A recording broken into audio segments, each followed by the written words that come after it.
Hi, my name is Lexie, and this is a delayed education or my empathy interview with my papa.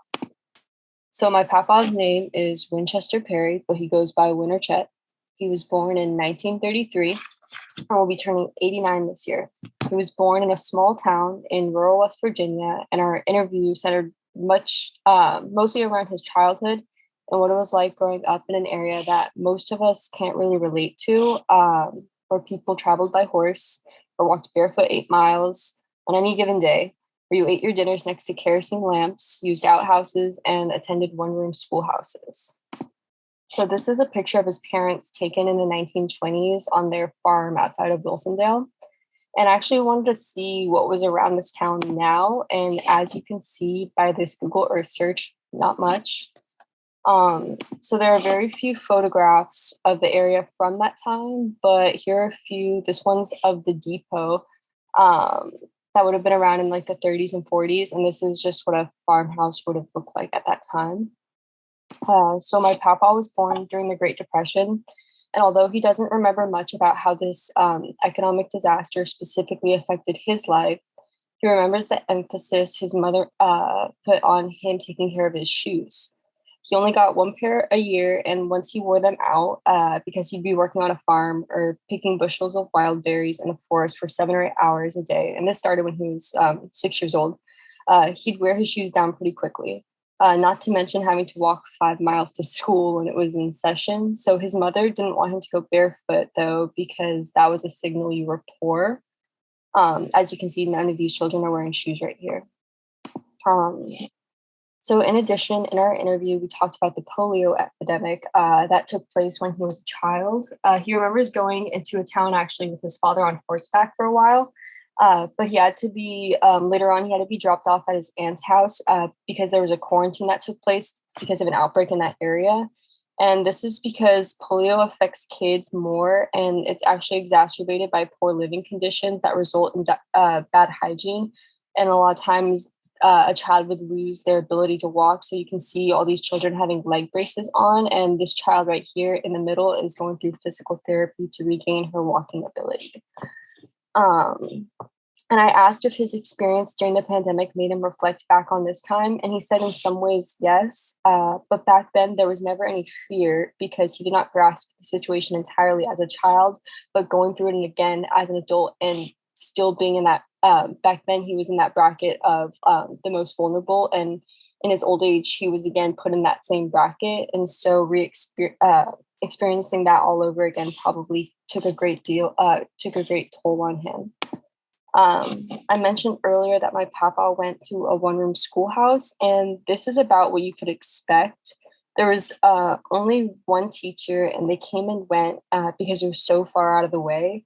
And it was a hard life to lead.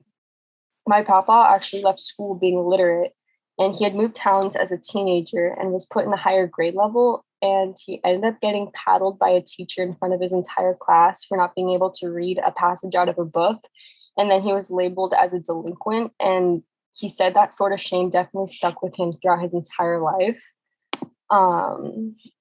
So he had a lot of internalized shame about being older and having less than an elementary level reading skill.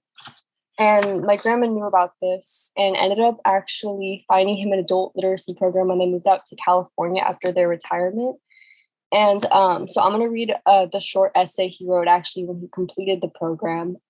He actually won Student of the Year, and he had to read this essay in front of a crowd of over 50 people. So what's really sweet about this is, he says this is his greatest life achievement. And at that time, he asked for my brother, who was 2 at the time, I wasn't born yet, and his tutor to actually stand up there with him for support and to share in that moment with him. So I'm going to read the essay, and it's called "I Could Not Have Done It Without My Tutor in the Literacy Program" by Win Perry. So it says, in 1942, I lived on a farm with my mom, dad, 3 brothers, and 3 sisters in Wilsondale, West Virginia. Each morning, I rose at 6 a.m. to feed the chickens, pigs, and horses. After my breakfast, I walked with my siblings approximately 5 miles to our one-room schoolhouse. Since we only had one room for all age groups, one teacher taught everyone. Electricity did not come to Wilsondale until 1948, We used kerosene lamps for lighting. Many times our teacher would quit, leaving us without a replacement for weeks or months. I frequently had to miss school due to bad weather and chores at home. A student's ability was never tested at our school, therefore, I never learned to read or write. As an adult, I was able to work and make a living by memorizing sight words in the newspaper and the dictionary. I married my wife, Pat, in 1958. We had two sons, David and Martin. I worked for numerous factories. I then became a machinist and learned to read blueprints at Cabell Tool Company in Newington, Connecticut. No real words were required to read blueprints, just lines. I was embarrassed that I could not read or write. I did my best to cover up my secret by asking questions. I retired in 1998. In the year 2000, we moved to California. During a visit to Huntington Beach Library, my wife, Pat, discovered the literacy program. I will soon be 70 years old, and I no longer have a secret to be embarrassed by. In less than 3 years, with the help of my wonderful tutor, I am proud to say I have read over 30 books. I'm currently working on writing complete sentences and practicing my spelling. At the end of the day, I see doing this interview as a gift because I learned so much about my papa's life, and he's really my favorite person.